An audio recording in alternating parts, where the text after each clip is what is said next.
Hi hello ఎంవిస్కు స్వాగతం. ఇవాల్టి Telugu big boss season 9 ఇవాల్టి ఎపిసోడ్లో జరిగిన విశేషాలన్నీ మీ ముందు ఉంచడానికి నేను ప్రయత్నిస్తాను. అంతకుముందు మీరు దయచేసి నా ఛానల్ని లైక్ చేయండి, సబ్స్క్రైబ్ చేయండి, షేర్ చేయండి. ఇవాల్టి ఎపిసోడ్లోన చాలా అంటే ఏంటి ఎపిసోడు పెద్దగా అంటే నిన్న నా ఎలిమినేషన్ అయిపోయింది. ప్రియా బయటికి వెళ్ళిపోయారు. అగ్ని పరీక్ష నుంచి మరొకరు బయటికి వెళ్ళిపోయారు. అగ్ని పరీక్ష నుంచి వచ్చినటువంటి కామనర్స్లోన వరుసగా మనీష్ వెళ్ళిపోయారు, ప్రియా వెళ్ళిపోయారు.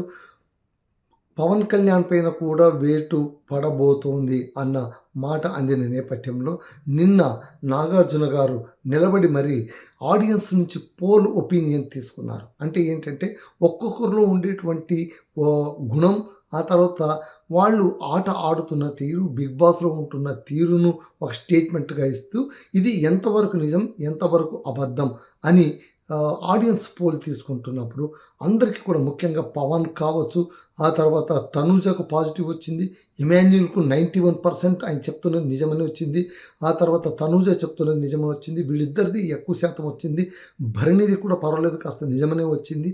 కాకపోతే శ్రీజాది తాను నిజం చెప్పట్లేదని వచ్చింది, పవన్ కళ్యాణ్ తాను మార్చుకోవాలని వచ్చింది, పవన్ను తాను మార్చుకోవాలని వచ్చింది, ఆ తర్వాత రీతు చౌదరి కూడా తాను మార్చుకోవాలని వచ్చింది.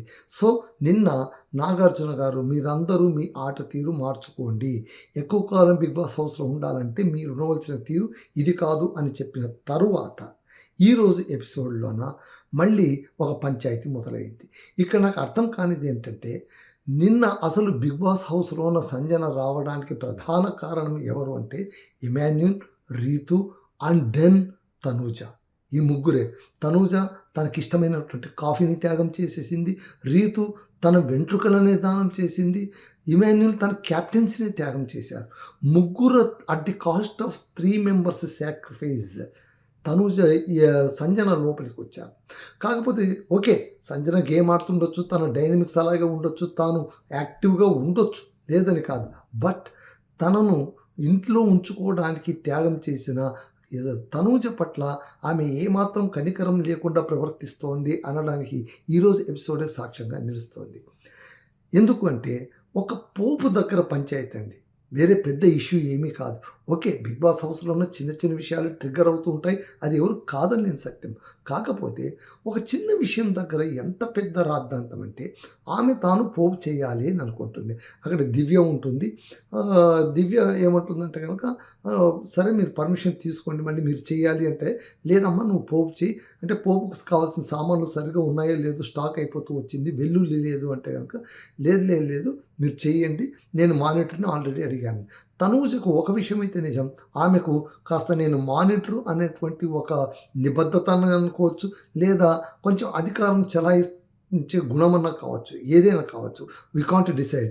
ఓకే, ఆమె చాలా క్లీన్గా ఆడుతుంది, నీట్గా ఆడుతుంది, అందరికీ లైక్ మైండెడ్గానే ఉంటుంది, దాన్ని ఎవరు కాదని లేరు. కానీ ఎవరు తగ్గట్లేదు కదా, తనుజ తగ్గట్లేదు, ఇటు సంజన తగ్గట్లేదు. ఇద్దరి మధ్య పెద్ద కురుక్షేత్రమే జరిగిపోయింది అనమాట.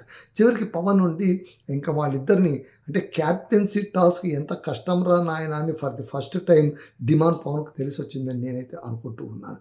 సో ఇక్కడ పోపు దగ్గర పంచాయతీ పెరిగి పెద్దదై తుఫానుగా మారిపోయింది. చివరికి ఏమైంది అంటే ఆమె ఏమంటుందంటే సంజన ఎందుకు నన్ను అబ్జెక్ట్ చేస్తున్నారు, నేనేదో ఒక చిన్న పని చేసుకుందాం అనుకుంటే నన్ను ఇంతగా మీరు అబ్జెక్ట్ చేస్తారని ఆమె అలిగి మళ్ళీ కామన్ రెంటల్స్ వాళ్ళ దగ్గర ఉండేటువంటి ఫుడ్డే నేను తింటాను, ఈ ఇంట్లో ఫుడ్ నేను తినను అని భీష్మించు కూర్చునింది. మీరు జాగ్రత్తగా గమనిస్తే మర్యాద మనిషి కూడా ఇలాగే అన్నారు, నేను వాళ్ళు వండే ఫుడ్ తినను. నేను అప్పట్లో ఉన్న ప్రియా ఫుడ్ మానిటర్గా ఉండింది, ఆయనకు ఆమెకు మధ్య గొడవ పడేది కాబట్టి ఆయన ఏమనంటే నేనైతే తినను, నేను వెళ్ళి ఇక్కడే తింటాను, వాళ్ళిద్దరు అసలు ఉండడానికి అనర్హులు అని చెప్పి ఆయన బయటికి వెళ్ళిపోయాడు. వాళ్ళిద్దరిలో ఎవరు అనర్హులు అన్నారో వాళ్ళు ఒకరు బయటికి వెళ్ళిపోయారు. కానీ వీళ్ళెవరు కూడా ఎక్కడెక్కడ తప్పులు జరుగుతున్నాయి, బిగ్ బాస్ హౌస్లోనే జరుగుతున్నటువంటి లోపాలేంటి, అసలు ఈ ప్రాక్టీస్లోన తాము ఎక్కడెక్కడ తడబడుతున్నారో, తప్పుడు అడుగులు వేస్తున్నారో గమనించుకుంటున్నారా లేదా అని నాకు అర్థం కావట్లేదు. వాళ్ళు ఎంతసేపు ఉన్నా కూడా తాము ఎలా కనిపించుకోవాలి, తమను ఎలా ప్రొటెక్ట్ చేసుకోవాలి, తాము ఎంత గట్టిగా మాట్లాడితే ఇంట్లో అంత బాగా నిలబడగలగమేమో అనేటువంటి భ్రమలో బతికేస్తున్నారేమో అని అనిపిస్తుంది. పైగా ఏంటంటే బయట వాళ్ళకు వాళ్ళు ఎలా కనిపిస్తున్నారో ఇంతవరకు తెలిసేది కాదు. కనీసం నిన్న హోస్ట్ నాగార్జున గారు పబ్లిక్ను ముందు కూర్చోబెట్టుకుని వాళ్ళ దగ్గర ఒపీనియన్ పోల్ తీసుకున్నప్పుడు ఓకే, తనూజకు మంచి ఓటింగ్ వచ్చిండొచ్చు, కానీ మిగిలిన వాళ్ళని చూసినప్పుడు అయినా ఆమె జాగ్రత్త పడాలి కదా. ఓకే, ఇలా పబ్లిక్ ఒపీనియన్ ఇలా ఉంటుంది, మనం కాస్త జాగ్రత్తగా ఉండాలి, మనం అనుకున్నదే కరెక్ట్ కాదు, బయట ఏం వెళుతుంది అనేది కూడా ఇంపార్టెంట్ అనేది అందరూ గమనించాలి. ఇక్కడ పెద్ద పంచాయతీ, పోపు పంచాయతీ మామూలు కాదు, ఒక పెంటగా మారిపోయింది. మారిపోయిన తర్వాత చివరికి తెలిసిందే కదా, సంజన ఏదొచ్చినా కూడా మొట్టమొదటి ఏం చేస్తుంది, మార్చేద్దాం అన్నట్టుంది. ఆమె గేమర్ ఆమె. నేను తనూజను ఒకటి తప్పనట్లేదు, సంజన కూడా మామూలుగా ఆడట్లేదు. ఆమె చాలా పెద్ద గేమర్ ఆమె. ఆమె ఏమనుకుంటుందంటే కనుక, ఎలాగైనా సరే ఈ బిగ్ బాస్ హౌస్లోనే నేను ఉండాలంటే కనుక వీళ్ళందరినీ డామినేట్ చేసేటువంటి మైండ్ గేమ్ అని ఆడాలి, లేదా ఏదైనా చేయాలి. అసలు ఫస్ట్ ఆఫ్ ఆల్ ఆమెను జైల్లో వేయాలి అనుకున్నప్పుడే పెద్ద పంచాయతీ జరుగుతుంది. సంజయను జైల్లో వేస్తానని పవన్ అంటే, నన్ను వేయడం ఎందుకు, ఎంతమంది దొంగతనం చేయలేదు, నేను అక్కడే దొంగతనం చేశానా ఏంటనేమి పాయింట్స్ లేవనెత్తింది. ఆ తర్వాత ఇంకో మాట అనేసింది. ఫ్లోరా ఇప్పుడు చాలా సన్నిహితంగా మారిపోయింది ఆమెకు. వాళ్ళిద్దరు కూర్చొని మాట్లాడింది ఏంటంటే, మేము వయసు అయిపోయింది, మమ్మీలం కాబట్టి మా మాట పవన్ వినట్లేదు, వాళ్ళందరూ అమ్మాయిలు కాబట్టి వాళ్ళ వల్ల పడి వాళ్ళు ఏం చెప్పినా కూడా వినేస్తున్నాడు అని వాళ్ళిద్దరు అనుకున్న మాట చివరికి పోపు దగ్గర వచ్చిన గొడవలోన బయట పెట్టేసింది అనమాట. నువ్వు నా మాట ఎందుకు వింటావు, మేము మమ్మీ వయసు కదా, అందుకే మా మాట వినరు, మీరు వినేదంతా అమ్మాయిల మాట వింటావు, తనుజ మాట వింటావు, ఇంకొకరు మాట వింటావు అని నోరు జారేసింది. దివ్య మాట వింటావని నోరు జారేసింది. అది ఇంకా పెద్ద పంచాయతీ అయిపోతుంది. ఆయన తల పట్టుకొని కూర్చుంటాడు. చివరికి ఇమాన్యుల్ కూడా అంటాడు, అమ్మ కాస్త నువ్వు జాగ్రత్తగా ఉండు, నేనంతా మాట్లాడతానులే, ఫుడ్ తిను, ఫుడ్ దగ్గర నువ్వు అలగొద్దు అని చెప్తాడు. చివరికి మాస్క్ మ్యాన్ కూడా వచ్చి, హరీష్ కూడా వచ్చి, ఆయన ఎక్కడ అడ్వాంటేజ్ తీసుకోవాలో అక్కడ తీసుకోవాలనుకుంటున్నాడు. నిజం చెప్పాలంటే చాలా సైలెంట్గా మెల్లమెల్లగా గేమ్ను పెంచుకుంటూ పోతున్న వ్యక్తి ఇంట్లో ఎవరైనా ఉన్నారంటే కనుక మాస్క్ మ్యానే. ఓకే, ఆయన ఓటింగ్ పర్సంటేజ్లో కాస్త తక్కువ కింది స్థాయిలో ఉంటున్నాడేమో కానీ, బట్ గేమ్ మాత్రం చాలా నీట్గా ఆడుతున్నాడు. తాను మార్చుకోవడానికి ప్రయత్నిస్తున్నాడు. చూడండి, మొత్తం సైలెంట్ అయిపోయాడు. మొదటిలాగా దురుసు మాట లేదు, దుందుడుకుతనం లేదు, కానీ ఎక్కడ నిప్పు వేయాలో అక్కడ నిప్పు వేస్తూనే ఉన్నాడు. ఆయన పోపు పంచాయతీ జరిగినప్పుడు కిచెన్ రూమ్ దగ్గర దివ్య దగ్గర పవన్ దగ్గర ఏమన్నాడు, దివ్య ఏమనింది, ఇక్కడ చూస్తుంటే నాకు అర్థమవుతుంది ఇంట్లో మనం ఎలా ఉండేవాళ్ళం, ఎలా ఉండాలి అని. ఇంట్లోనే వండి మనం ముందు పెడితే కనుక అది బాగలేదు, ఇది బాగలేదు, మమ్మీ నాకు అది ఇది సరేలే, ఏం చేసాం అనేవాళ్ళం, ఇప్పుడు తెలుస్తుంది వాట్ వీఆర్ మిస్సింగ్ అని. మమ్మీ ఐ మిస్ యూ అని ఆమె చెప్తే, ఈయన మెల్లగా పక్కలో బల్లెమంటే ఇదే మరి అని అక్కడ చెప్పి వెంటనే గార్డెన్ ఏరియాలో కూర్చున్న సంజన దగ్గరకు వచ్చి, మీకేమైనా బాధ ఉంటే, ఆమె బాధపడుతూ కూర్చుంటే, మీకేమైనా బాధ ఉంటే మీ బాధను పంచుకోవడానికి నేను ఉన్నాను, నాతో మీరు మాట్లాడవచ్చు అని చెప్పి వెళ్ళిపోవడం చూస్తుంటే, ఈ ద్విముఖ వ్యూహం అనేటువంటిది కత్తికి రెండు వైపుల పదునులాగా మాస్క్ మ్యాన్ హరీష్ వ్యవహరించడం అబ్బో అనిపించింది నాకైతే. మీకేమనిపించిందో మీరు కామెంట్ చేయండి. అంటే తనూజ ఓకే, ఆమె పాయింట్ ఆఫ్ వ్యూలోన ఆమె ఏమంటుంది అంటే, ఆమె చెప్పాలి, చెప్పాలి, మీరు ఇలా మాట్లాడకూడదు, మీరు ఇలా టార్గెటెడ్గా ఉండకూడదు, మీకు ఏం కావాల్సింటే అది అడగకూడదు, మీకు అడిగిందంతా మేము ఇస్తామని మీరు అనుకోవద్దు, ఇక్కడ అందరినీ నేను చూసుకోవాలి, నేను మానిటర్ని చెప్పాలి. అది చెప్పకుండా ఆమె ఏం చెప్తోంది, నా విషయంలో తలవేయొద్దండి, నా డిపార్ట్మెంట్లో మీరు అడుగు పెట్టొద్దండి అన్నప్పుడు తిక్కలేస్తుంది సంజనకు. ఆమె ఏమంటుంది, నేను కూడా ఓనర్ను కదా, నువ్వు ఓనర్వి, నేను ఓనర్ని, నువ్వు మానిటర్ అయి ఉండొచ్చు, బట్ నేను ఐఎమ్ ది ఓనర్, మళ్ళీ ఇలా చేస్తే ఇట్లా కుదురుతుంది అని ఆమె వంటి కాలిపైన లేచిందనమాట. పోపు సామాన్లు సరిగ్గా లేవు, అన్నీ అయిపోతే మళ్ళీ నా పైన అంటారు కదా అని ఆమె అంటే కనుక తీసి పాత ప్యాకెట్లను పైకి చూపిస్తుంది. ఇది లేదా, మళ్ళీ ఇన్ని ఉన్నాయి కదా, పోపు చేసుకోవడానికి కూడా మీ పర్మిషన్ అడగాలన్నా, భిక్షం ఎత్తుకోవాలన్నా అని అమరిచి గీ పెట్టి పెద్ద పంచాయతీ చేసుకోవడం. ఆ మాటల వరిలోన ఈమె తనూజ ఏం చేసింది, ఇది కావాలన్నా ఏది కావాలో చెప్పని ప్యాకెట్ తీసి చూపినప్పుడు దాన్ని కూడా పాయింట్ చేసి సంజన, ఆమె ఏ చిన్న పాయింట్ను వదలదలుచుకోలేదు, నాకైతే అర్థమైంది. ఆమె ఏం చేసింది, ప్యాకెట్ను విసిరగొట్టింది కాబట్టి నాకు ఫుడ్ మానిటర్గా ఏమున్నంత వరకు నేను ఇక్కడ భోజనం చేయను అంటే ఇంకేం చేస్తారు, ఇంకా మళ్ళీ ఫుడ్ మానిటర్ని మార్చాలి. ఆమె చూడండి, ఇంటికి వచ్చినప్పటి నుంచి నేను వాళ్ళను మారుస్తాను, వీళ్ళను మారుస్తాను, టపా తనకి ఇష్టం లేని వాళ్ళని మార్చడంలోనే ఆమె ఉంది అనమాట. ఇప్పుడు కూడా మళ్ళీ ఫుడ్ మానిటర్ని మార్చాలని కూర్చుంది. సో ఇప్పుడు ఫుడ్ మానిటర్ ఎవరు అనే క్వశ్చన్ రాగానే వెంటనే ఏంటంటే భరణి గారండి నాకు వద్దమ్మన్నారు, దయచేసి నన్ను వదిలేసేయండి, నన్ను నిల్వ చేయకండి రావు గారు అన్నట్టుగా ఆయన చేతులు ఎత్తేశాడు.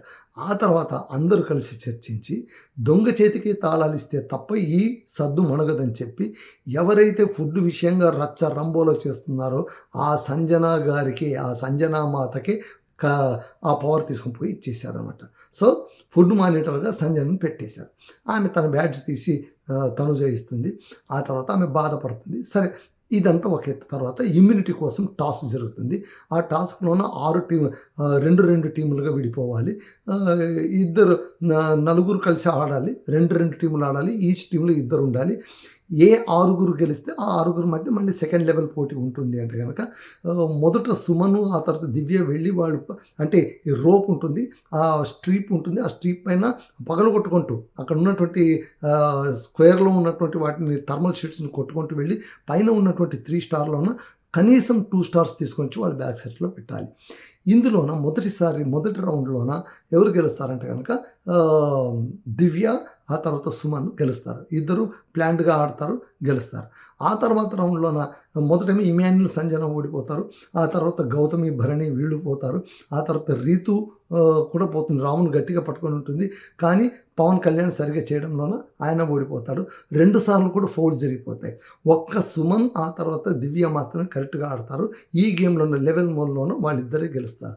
వాళ్ళిద్దరు గెలిచినప్పుడు అక్కడ లెవెల్ 2 ఆట కోసం బిగ్ బాస్ ఏం చెప్తారంటే మీరు మీకోసం అంటే తర్వాతి టాస్క్ ఆడడానికి మీరు ఏ ఇద్దరినైనా సెలెక్ట్ చేసుకోండి. ఇప్పటిదాకా టీమ్గా ఆడారు, లెవెల్ 2లోనే ఇండివిజువల్గా ఆడాల్సి ఉంటుంది. ఎవరి ఆట వారిదే. కాబట్టి జాగ్రత్తగా ఆలోచించుకోండి. అంటే సుమన్ను దివ్య దివ్య చాలా తెలివైంది. ఆమె ఇల్లు చూసి వచ్చింది కాబట్టి ఆమెకు తెలుసు విషయాలని. అందుకోసమే ఆమె ఏం చేసింది, ఇలా కాదు మనం ఒక ప్లాన్ చేద్దామంట, మనకంటే వీక్గా ఉన్న వాళ్ళని మనం ఎంపిక చేసుకోవాలి, ఎందుకంటే ఓడిపోవడానికి కాదు కదా మనం ఆడేది అని చెప్పి తనూజను ఫ్లోరాను వీళ్ళిద్దరిని సెలెక్ట్ చేస్తారు. సో తనూజ, ఫ్లోరా, సుమన్ను, దివ్య నలుగురు.